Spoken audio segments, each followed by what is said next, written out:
আমি তো বলবো সত্য কথা।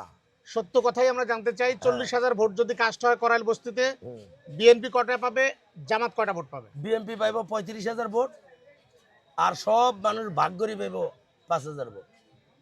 সব মানুষ ভাগ করে। হ্যাঁ ভাগ করে পাইব, তাও একজনে কিন্তু পাইতো আমরা না। তো নৌকা দিয়ে আস্তে আস্তে শুনলাম যে জামাতের ভোট আছে, ভালোই ভোট আছে। জামাতের কোনো ভোটে নাই। জামাত স্বৈরাচার আমলিক পলানের পরে আমলিকের কিছু লোক নিয়ে জামাতের সদস্য বানাইছে, এটি আমাদের সামনে বানাইছে, কিন্তু তারা দিবে না। তারা ভালো মন্দ মানুষ বুঝে, কেননা আমরা কোনোদিন আমলিকের সাথে এই 17 মাসের ভিতরে আমলিকের সাথে আমরা বেদবি করি নাই। আমরা বলছি যারা এলাকার সন্ত্রাসী করছে তারা থাকবে না, কিন্তু নিরহ যে আমলিকগুলো আছে তারা থাকবে। তারা থাকবে, তারা আমাদের ভাই, তারা আমাদের বোন, তাদের ফ্যামিলি নিয়ে এখানে থাকবে, আমাদের কোনো সমস্যা নেই।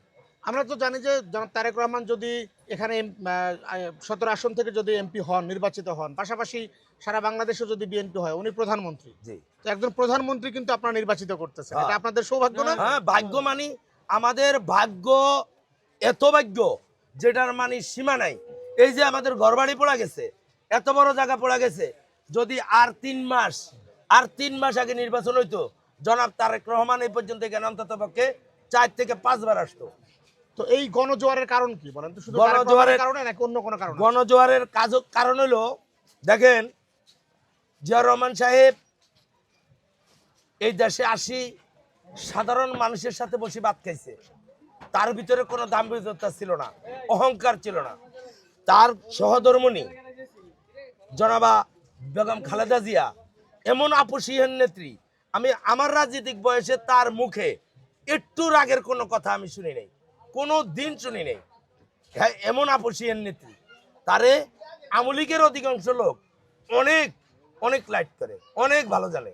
আমলিকের লোক, কিন্তু জামাতের লোকও করে। তো এখন আমরা শুনতে পাচ্ছি, আমরা যেটা শুনতেছি যে আসলে জামাত ফাইটিং পজিশনে আছে, মানে এক প্রকার ফাইট হবে ফাইট হবে বিএনপির সাথে, এরকম না। শুনতেছি। না না না, মানুষ বুঝে। জামাত যতদিন বিএনপির সাথে ছিল, জামাতের অবস্থা খুবই ভালো ছিল। যখন জামাত দেখেন, জামাত যাদের সাথে গেছে তারাই কিন্তু এই দেশে ডুববে মরছে। আমি দেখি না ভালো অবস্থা। বিএনপির সাথে তো এই 15 বছর যদি জামাত আমাদের সাথে না থাকতো, আমাকে এত পলান লাগতো না। নির্বাচন শেখ হাসিনা ভালো নির্বাচন দিতে পারতো। এবার ভোট কেমন হবে আপনার মনে হয়? আলহামদুলিল্লাহ সবচেয়ে ভালো ভোট হবে। যার ভোট সে দিতে পারবে। হ্যাঁ ইনশাল্লাহ, যার ভোট সে দিবে, সুন্দরভাবে দিবে। সকাল 7:30 থেকে ভোট শুরু হবে। আপনাকে অসংখ্য ধন্যবাদ। আমরা আপনার সাথে কথা বলে ভালো লাগলো।